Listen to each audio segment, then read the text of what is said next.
CDS Chauhan बोले, पाकिस्तान के साथ बेहतर रिश्ते का दौर खत्म, ताली बजाने के लिए दोनों हाथ जरूरी, लेकिन दुश्मनी मिले तो दूरी सही। सीडीएस जनरल अनिल चौहान ने पाकिस्तान के साथ संबंधों को लेकर कहा कि अब भारत बिना किसी रणनीति के कोई काम नहीं करता।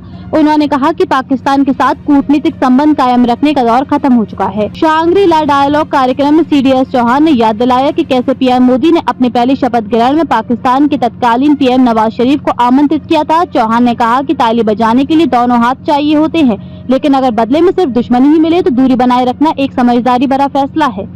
सीडीएस चौहान ने कहा कि जब भारत को आजादी मिली थी तब पाकिस्तान सामाजिक विकास, जीडीपी या फिर प्रति व्यक्ति आय जैसे कई मामलों में भारत से आगे था।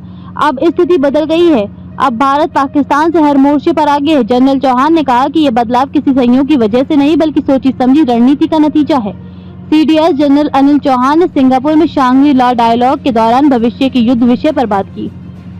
उन्होंने कहा कि अब युद्ध पहले जैसे नहीं रह गए हैं, अब युद्ध जमीन, हवा, समुद्र के अलावा साइबर और अंतरिक्ष जैसे नए क्षेत्रों में भी लड़े जा रहे हैं। जनरल चौहान ने ऑपरेशन सिंदूर का उदाहरण देते हुए बताया कि भारत ने इस दौरान अपनी स्वदेशी तकनीक का बेहतरीन इस्तेमाल किया। उन्होंने खास तौर पर आकाश मिसाइल सिस्टम और देश में बना वायु रक्षा नेटवर्क का जिक्र किया, जिसमें कई रडार सिस्टम को जोड़कर एक मजबूत सुरक्षा ढांचा तैयार किया गया।